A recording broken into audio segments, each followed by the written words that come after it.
Bonjour et bienvenue à tous dans ce module réservé à la finance décentralisée. Aujourd'hui, on va s'intéresser donc à introduire ce qu'est la finance décentralisée et tous les concepts que l'on va voir au fur et à mesure de ce module.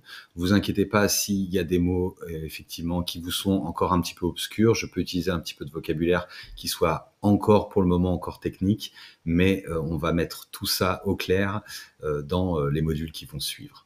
Donc si vous êtes prêts, la DeFi, c'est maintenant et c'est parti. Alors, dans cette intro, on va faire des petites définitions. Donc déjà, qu'est-ce que c'est la finance décentralisée? Qu'est-ce que c'est la DeFi? Donc la DeFi, c'est, comme son nom l'indique, de la finance mise sur la blockchain. Et les choses qu'on va, comme d'habitude, trouver particulièrement intéressantes dans cette technologie blockchain, c'est d'avoir une finance qui soit décentralisée, qui soit transparente et qui offre aux utilisateurs une autonomie. Donc, bien sûr, je vous l'ai dit, ça repose sur la blockchain et ça permet donc de faire des transactions directes, sans intermédiaire, et on le verra aussi d'utiliser différents services. C'est construit directement la DeFi et intrinsèquement sur la blockchain en utilisant ce qu'on appelle des smart contracts et qui vont automatiser les processus financiers que l'on va utiliser. Par construction, ça garantit la transparence des transactions et ça renforce également toute la sécurité du système dans son entièreté. Aujourd'hui, on peut parler aussi un petit peu d'histoire de la DeFi. C'est un concept qui a émergé au sein de la communauté crypto et qui a rapidement été un secteur à part entière, qui s'est développé pour devenir un des secteurs les plus innovants de ce qu'on peut trouver sur la blockchain aujourd'hui.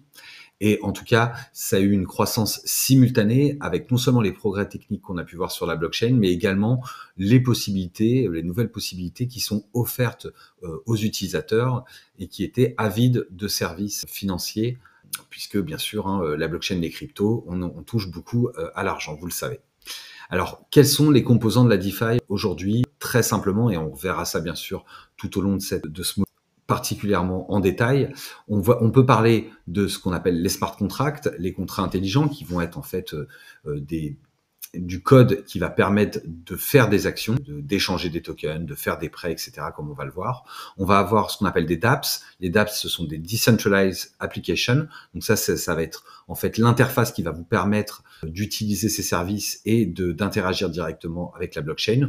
On peut citer aussi des exchanges décentralisés, ce qu'on appellera des DEX, et bien sûr les cryptos qui sont ce qu'on appelle des digital assets, des assets numériques. Tous ces composants vont travailler ensemble pour fournir et créer un nouvel écosystème financier qui soit non seulement décentralisé, mais également efficace et moins cher. Du moins, c'est la promesse de base.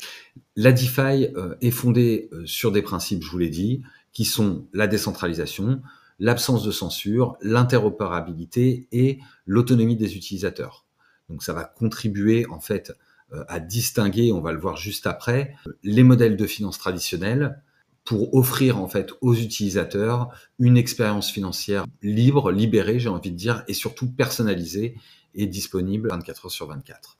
Bien entendu, pour interagir avec la DeFi, on aura besoin de crypto et les crypto-monnaies en règle générale vont avoir un rôle crucial là-dedans parce que ça va être non seulement utilisé pour représenter nos actifs, mais également pour participer, comme on le verra plus tard, à la gouvernance, donc à la prise de décision des dits protocoles, et aussi à la création de mécanismes d'incitation qui vont encourager en fait la participation active, renforcer la sécurité et tout un tas de choses qu'on verra un petit peu plus tard en détail. Donc, si on regarde d'un peu plus près, on a des utilisateurs qui font des transactions. On peut regarder on-chain, donc ça c'est la transparence. On peut regarder on-chain ce qui a été fait. Et au final, on a donc des échanges qui peuvent aller d'une personne à une autre et qui vont interagir donc via des transactions sur la blockchain, qui vont interagir à des transactions où là on voit que c'est entre protagonistes, mais on verra après que justement on va avoir ces dApps qui vont s'intercaler, j'ai envie de dire, entre tout ça. Faisons maintenant une petite comparaison de ce que c'est la DeFi, de ce que c'est la CeFi et la TradFi. Donc en termes de sécurité, je laisserai lire tout le tableau, je vais peut-être prendre quelques points, mais ce qui va être intéressant, c'est en termes de sécurité. Alors aujourd'hui, la DeFi est un écosystème naissant et on a des risques de sécurité importants qui peuvent être basés sur des bugs, sur des hacks, sur des exploits. On y reviendra un petit peu plus tard, mais dans l'absolu, il est effectivement aujourd'hui plus sécurisé d'avoir un compte en banque de type TradFi, donc finance traditionnelle, le compte en banque que vous avez dans votre banque, je sais pas moi, Société Générale, Crédit Agricole, LCL, etc., où vous avez une assurance des dépôts et vous avez un système de surveillance qui est bien plus développé que ce qu'on peut trouver sur la DeFi, où la plupart du temps, si vous faites voler, vous avez perdu votre argent. Sur la CeFi, donc là, on parle de Decentralized Finance. Sur la CeFi, la Centralized Finance, c'est les services, on va dire, financiers que vous pouvez trouver sur des exchanges centralisés tels Binance, Coinbase, etc. Là, on a des risques qui sont plus liés, en fait, à la sécurité de la plateforme en elle-même, mais qui sont aussi liés au risque de la DeFi si jamais la CeFi fait travailler vos fonds sur la DeFi. Ce sont aussi des choses qui se font. Donc, si on a des hacks sur la DeFi, on a un hack sur la CeFi. Ça peut être plus ou moins assuré. Tout dépend de ce que vous êtes en train de faire et ce que la plateforme a prévu. En termes de régulation, pour l'instant, aujourd'hui, on a quand même un petit flou artistique. Sur la TradFi, on sait qu'il y a des règles très strictes, que ce soit en termes de Know Your Customer KYC ou anti-money laundering, blanchiment d'argent, etc., financement du terrorisme. Sur la DeFi, ça manque encore de cadre légal spécifique, même si on a des régulations, notamment par exemple européennes avec MiCA qui se mettent en place, etc. Mais on a un cadre en DeFi qui est pour l'instant beaucoup plus flou, du fait aussi qu'on puisse interagir sans montrer patte blanche, sans dire qui on est avec ce genre de service.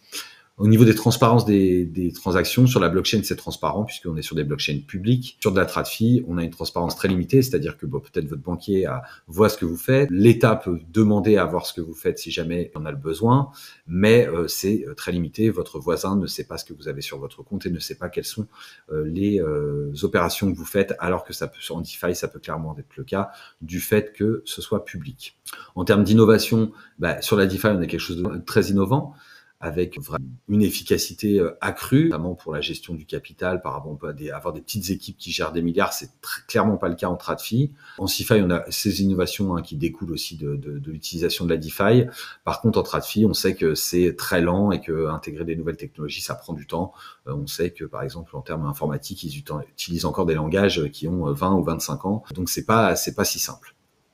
Sur tout ce qui va toucher à la volatilité, eh bien, on a forcément des risques beaucoup plus accrus quand on parle de crypto que quand on parle au final de monnaie fiat comme l'euro ou le dollar, ou des entreprises, on va dire, cotées au CAC 40 sur des produits financiers qui peuvent être au final beaucoup moins volatiles car régulés, mais en termes de gains, on a forcément beaucoup plus de gains possibles, imaginables sur la DeFi, et les gains vont avec les pertes, donc aussi beaucoup plus de pertes. Sur la TradFi, on a des choses qui sont beaucoup plus simples. Vous avez rarement des produits qui vont vous donner du 15% sur du stablecoin ou sur de l'euro en TradFi, alors qu'en DeFi, c'est très très souvent le cas. On peut parler aussi des coûts. Donc, au final, la DeFi, on a un coût faible, très faible, voire très faible, et pas d'intermédiaire à rémunérer. C'est aussi pour ça. Alors, bien sûr, il y en a qui me diront que la DeFi sur Ethereum, ça coûte cher, etc. Ils auront raison. Mais c'est des frais, on va dire, de transaction. Mais en termes d'intermédiaire, on a des frais qui sont beaucoup plus faibles, en règle générale, que ce qu'on peut trouver en CeFi et surtout en TradFi, où là... avoir des frais, c'est un sport, j'ai envie de dire, international, d'arriver à taxer, grosso modo, les services qui sont proposés d'une manière visible ou invisible. En termes d'anonymat, de confidentialité, je vous le disais, très fort anonymat, confidentialité via la cryptographie sur la DeFi. Sur la CeFi, beaucoup moins, c'est limité parce que vous êtes obligé de KYC pour dire qui vous êtes, pour ouvrir un compte la plupart du temps sur un CeFi, sur un exchange centralisé digne de ce nom. Et en TradFi, clairement, vous êtes obligé de dire que ce compte vous appartient, un anonymat quasiment nul. Donc voilà. Après, si on parle en termes de prise en charge des actifs, sur la DeFi, ce qui est sympa, c'est qu'on a un large gamme de tokens, etc., sur lesquels on peut jouer. Et ça, ça nous permet d'être notre terrain de jeu en finance décentralisée et en crypto en règle générale. En CeFi, ça va dépendre du bon vouloir de la plateforme de lister tel ou tel actif. Clairement, tout n'est pas disponible.